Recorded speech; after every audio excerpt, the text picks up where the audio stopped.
तो पर ये वो लोग हैं जो पहले कभी मुस्लिम मंचों पर नजर आते थे, वो हाथ उठा करके एक साथ होने का दम भरते थे, आज वही लोग एक प्रोडक्ट के नाम पे पूरी कौम पर सवालिया निशान छोड़ते बाबा नहीं लाला बोलिए, वो वहाँ पे अपना बिजनेस कर रहे हैं। अब ऐसे आदमी को अगर आप बाबा बोलने लग जाएंगे तब बड़ी मुश्किल हो जाएगी। और दूसरी बात देखिए, धीरे धीरे ये बढ़ना है इस्लामोफोबिया, क्योंकि इसी के आधार पर इनका बिजनेस चलेगा। नफरत कम हो जाएगी तो बिजनेस नहीं चलेगा। आज भी शेख साहब आ जाएंगे सऊदी से तो सारे के सारे लोग जुट जाएंगे। योगी जी जो उर्दू के खिलाफ बोलते हैं, लुलु मॉल खोला है ना उन्होंने, लुलु मॉल किसका है? तब कहाँ से पैसा आया है? हिंदू पैसा है? नहीं पैसा है ना। तो वो सवाल बिजनेस का है। सऊदी जनता आएगी तो मोदी जी हग करेंगे उसको। बुनियाद में ये है कि इनको डिवाइड करना है और एक मुसलमानों के दिमाग में खौफ तारी करना है कि हम तुम्हें बराबर नहीं मानते हैं, तुम हमसे हमेशा दब के रहो। अब इनको ये मैसेज देना है अपने ब्रिगेड को कि देखो हम तुम्हें बोल रहे हैं। पहले लोग हम और आप मीडिया में कहते थे कि फ्रिंज एलिमेंट ये कह रहा है, अब संभल का एसपी कहता है, वो गदा लेकर जाता है। तो ये दिखाया कि भाई हम पूरी तरह से इस तरफ खड़े हुए हैं। जिस पार्लियामेंट की हम बात कर रहे हैं उसके इतिहास में पहला मौका है आज़ाद भारत के बाद कि एक भी मुस्लिम मंत्री नहीं है आपका, सत्ता पक्ष से एक भी मुस्लिम व्यक्ति नहीं है जो चुनकर आया हो। फिर बाद में आपने एक व्यक्ति को इंक्लूड किया, मुस्लिम इकलौता एक एमपी है बीजेपी की तरफ से जो राज्यसभा में है। तो ये एक डिस्क्रिमिनेशन है जिसे वो ऑर्गेनाइज कर रहे हैं। उनको ये अनाउंस करना है कि अब हम हिंदू राष्ट्र में इंटर कर चुके हैं और ऑलमोस्ट सत्ता एक तरफ है। नहीं तो इलाहाबाद के हाई कोर्ट के जज की हिम्मत नहीं हो सकती कि बोले कि भाई जो जजमेंट्स हैं वो मेजॉरिटी के हिसाब, सिटिंग जज है ना। प्रेस क्लब में इस वक्त हम मौजूद हैं, हमारे साथ पत्रकार भाषा सिंह जी हैं। अमूमन आप इनको सुनते होंगे, नफ़रत के ख़िलाफ़ बेबाकी से अपनी आवाज़ उठाती हैं। कई सारी किताबें भी इनकी मार्केट में आपको मिल जाएंगी। लेकिन आज का जो टॉपिक है इस्लामोफोबिया, जो एक चरम सीमा पर है, उस पर यहाँ पर जो है प्रोग्राम का आयोजन हुआ था।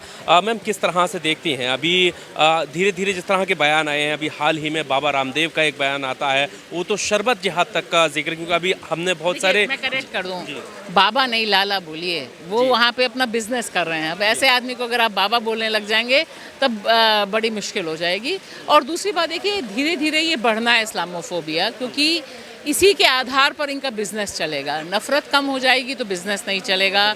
लोकतंत्र में जो नफरत की टीआरपी है, जिसे मीडिया में एक बड़ा हिस्सा चला रहा है, वो भी इनके भरोसे चलना है। और मैं इसे इस्लामोफोबिया नहीं कहती हूँ सिर्फ, ये इस्लामोफोबिया की आड़ में दरअसल देश के आइन जो कॉन्स्टिट्यूशन है उसके खिलाफ हमला है। क्योंकि हमारा देश का कॉन्स्टिट्यूशन तो राइट टू रिलीजन देता है ना, सभी धर्मों को बराबर मानता है। आर्टिकल 14 कहता है कि एवरीवन इज इक्वल। आर्टिकल 15 कहता है कि किसी के साथ आपको छेड़छाड़ नहीं करनी है, भेदभाव नहीं करना है। तो ये बुनियाद में दरअसल भेदभाव करने वाला और कॉन्स्टिट्यूशन को ख़त्म करने की एक बड़ी साजिश का हिस्सा है, जिसमें मुसलमानों से नफरत, क्योंकि बहुत पुरानी है, वो है। और आरएसएस के जो 100 साल पूरे हो रहे हैं तो उसमें उनको बस घोषणा करनी बाकी है कि भाई अब हमने सब कुछ एजेंडा कर लिया है, अब हिंदू राष्ट्र का सपना इनका आग के आगे है। तो पर ये वो लोग हैं जो पहले कभी मुस्लिम मंचों पर नजर आते थे, वो हाथ उठा करके एक साथ होने का दम भरते थे, आज वही लोग एक प्रोडक्ट के नाम पे पूरी कौम पर सवालिया निशान छोड़ते। नहीं देखिए, आज भी शेख साहब आ जाएंगे सऊदी से तो सारे के सारे लोग जुट जाएंगे। योगी जी जो उर्दू के खिलाफ बोलते हैं, लुलु मॉल खोला है ना उन्होंने, लुलु मॉल किसका है? तब कहाँ से पैसा आया है? हिंदू पैसा है? नहीं पैसा है ना। तो वो सवाल बिजनेस का है। सऊदी जनता आएगी तो मोदी जी हग करेंगे उसको, दिखाएंगे कि किस तरह से चल रहा है। बुनियाद में ये है कि इनको डिवाइड करना है और एक मुसलमानों के दिमाग में खौफ तारी करना है कि हम तुम्हें बराबर नहीं मानते हैं, तुम हमसे हमेशा दब के रहो, जिसे हम कह सकते हैं कि डी फ्रेंचाइज करना है। बुनियाद इनका यह है कि डर के रहे मुसलमान, अपने हक की बात ना करे, वक्फ की बात ना करे, रोज़गार की बात ना करे। इसीलिए तो कहते हैं ना कि भाई बिज़नेस आप बाइकआउट करिए। क्यों बाइकआउट करिए? क्यों? क्योंकि इनको लगता है कि इनका ही बिज़नेस चले, अंबानी का बिज़नेस चले, आप उनके मॉल्स में जाके खरीदिए। तो असली इंटेंशन वो है। पर क्या मतलब, मैं ये सीधा सवाल इसलिए पूछ रहा हूँ कि बहुत सारे लोग सीधा ये भी लिखते हैं कि अभी इस तरह के बयानों की क्यों ज़रूरत पड़ गई। जैसे अभी हमने देखा कि नमाज तो पहले से होती आई है, ईद की नमाज इस बार कोई नई नहीं थी, लेकिन इससे पहले कि कुछ घटना हो बयान आने शुरू हो जाते हैं, और किसी और की तरफ से नहीं, प्रशासन की तरफ से, कुछ नेताओं की तरफ से है कि सड़क पर हम नमाज नहीं पढ़ने देंगे। तो क्या बाकी मुसलमान पहले से अब कुछ अलग करने लगा है, गलत लाइन पर चल रहा है जो सुधारने की ज़रूरत है? नहीं, अब इनको ये मैसेज देना है अपने ब्रिगेड को कि देखो हम तुम्हें बोल रहे हैं। पहले लोग हम और आप मीडिया में कहते थे कि फ्रिंज एलिमेंट ये कह रहा है, अब संभल का एसपी कहता है, वो गदा लेकर जाता है। तो ये दिखाया है कि भाई हम पूरी तरह से इस तरफ खड़े हुए हैं। ये अनाउंसमेंट है। पहले बजरंग दली जाते थे, वीएचपी के लोग जाते थे, अभी भी जा रहे हैं। लेकिन आज देखिए जब आप मुझसे बात कर रहे हैं तो आगरा में क्या हुआ, आगरा में दलित एमपी हैं, है ना, वो तो मुसलमान नहीं है, दलित एमपी हैं, लेकिन उनके घर 1000 के लोग, हिंदू लोग, the so called Hindu Dalit MP के घर पहुंचते हैं, है ना। तो सवाल नफरत का है, सवाल उनके एजेंडे का, जो उनके एजेंडे में सेट नहीं है। और मुसलमान तो कभी उनके एजेंडे में रहा नहीं है। देश के जिस पार्लियामेंट की हम बात कर रहे हैं उसके इतिहास में पहला मौका है आज़ाद भारत के बाद कि एक भी मुस्लिम मंत्री नहीं है आपका, सत्ता पक्ष से एक भी मुस्लिम व्यक्ति नहीं है जो चुनकर आया हो। फिर बाद में आपने एक व्यक्ति को इंक्लूड किया, मुस्लिम इकलौता एक एमपी है बीजेपी की तरफ से जो राज्यसभा में है। तो ये एक डिस्क्रिमिनेशन है जिसे वो ऑर्गेनाइज कर रहे हैं। उनको ये अनाउंस करना है कि अब हम हिंदू राष्ट्र में इंटर कर चुके हैं और ऑलमोस्ट सत्ता एक तरफ है। नहीं तो इलाहाबाद के हाई कोर्ट के जज की हिम्मत नहीं हो सकती कि बोले कि भाई जो जजमेंट्स हैं वो मेजॉरिटी के हिसाब, सिटिंग जज है ना, किसी ने कुछ किया, सुप्रीम कोर्ट ने उस समय बहुत हंगामा किया, लेकिन इज स्टिल अ जज। पर मैम ये समझ में नहीं आता कि जैसे भी आप कह रही हैं कि मुस्लिम नहीं है, लेकिन सबसे ज़्यादा जो चर्चा का विषय रहे हैं सदन में, जो भी बिल आए हैं वो सब मुस्लिम हितैषी बताए गए हैं, चाहे वो ट्रिपल तलाक हुआ, चाहे वो ये वक्फ वाला कानून हुआ। और भी मैंने कहा ना, मुसलमान को आउट कर दीजिए, मुझ महिला को बाहर कर दीजिए और मेरे लिए अच्छी अच्छी बातें कीजिए। मैं क्यों विश्वास करूंगी? मैं कह रही हूँ मैं क्यों विश्वास करूंगी? मेरे लिए तो आप 33% बिल इस बार नहीं लाए ना, आपने तो 10 साल का टाइम लगा दिया, तो मैं क्यों विश्वास करूंगी?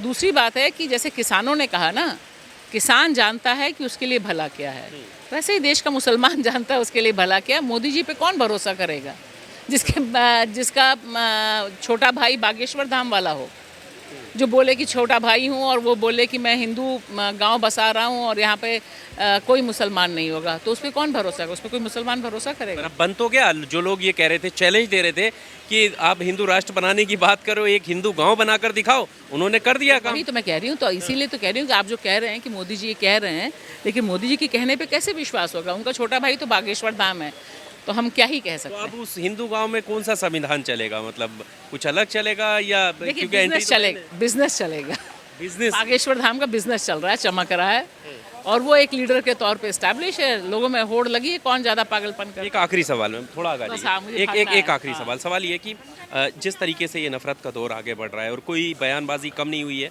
इस तरफ पर बात हो रही है, आप मीडिया की यहाँ पर बात हो ही रही थी, किस तरह से मीडिया चैनल एक तरफा चीज़ें दिखा रहे हैं, इस पर विराम कैसे लगेगा, रोक कैसे लगेगी, जो आपसी सौहार्द है वो कैसे बढ़ेगा? बहुत मुश्किल काम है ये, कम से कम इस मीडिया से नहीं हो सकता। इस मीडिया के पास एजेंडा है नफरत फैलाने का, और ये मैंने आपसे कहा कि मीडिया नहीं, ये एक तरह से नफरत फैलाने की या अवधारणा बनाने की इंडस्ट्री है, परसेप्शन बनाने की इंडस्ट्री है। लेकिन बाकी लोग हैं, बाकी जो आवाम है वो तो अमन चैन से है। मैंने आपसे नाम नहीं पूछा, आपने मुझसे नाम नहीं पूछा, या नाम पूछकर भी आपको मुझसे नफरत नहीं हुई, मुझे आपसे नहीं हुई। ऐसे लोगों की तादाद अभी भी इस मुल्क में ज़्यादा है। इन्हीं से देश बचेगा और इन्हीं से देश चल भी रहा है। मैं आज भी नहीं पूछती कि मेरा सब्जी वाला कौन है, इसीलिए मैं आकिल होकर के भाषा सिंह जी से सवाल जी तो मैं कह रही हूँ कि ये एक बहुत इम्पॉर्टेंट बात है। यही हमारा देश है कि जहाँ पे वो कोशिश बहुत कर रहे हैं। यहाँ पर अभी तो विधायक जी भी बन के गए हैं, जिनका मोदी जी ने प्रचार किया था, जो जा के कह रहे थे देखते रहो भैया, मुसलमान से सब्जी ना खरीदो, लेकिन तब भी लोग तो खरीद रहे हैं ना। उनके कहने से ही थोड़ा चल जाएगा। तो ये जो ताकत है, मुझे लगता है इसी से मुल्क बचा भी हुआ है और इसी से मुल्क बचेगा भी। शुक्रिया मां साहब, थैंक यू। ये तो भाषा सिंह जी को आप सुन रहे थे। और अभी यहाँ पर जैसा हमने शुरुआत में बताया कि देश में जिस तरह की नफरत है उसको लेकर चिंता यहाँ पर व्यक्त की गई है। इतिहासकार यहाँ पर मौजूद थे। इतिहास से छेड़छाड़ करना तो शब्द बहुत छोटा पड़ जाएगा। जिस तरह से देश के मेन स्ट्रीम मीडिया पर गलत तथ्यों के साथ इतिहास से छेड़छाड़ करके जनता को परोसा जा रहा है, उस पर भी यहाँ पर बात हुई कि कैसे दो राजाओं के बीच के युद्ध को हिंदू मुस्लिम का युद्ध बताने का प्रयास हमारे देश का गोदी मीडिया कर रहा है, जिससे समाज में एक नफरत फैल रही है। बहरहाल इस पूरे इंटरव्यू को लेकर आपका क्या कुछ कहना है, कमेंट बॉक्स में आकर अपनी राय ज़रूर दीजिएगा। बहुत शुक्रिया।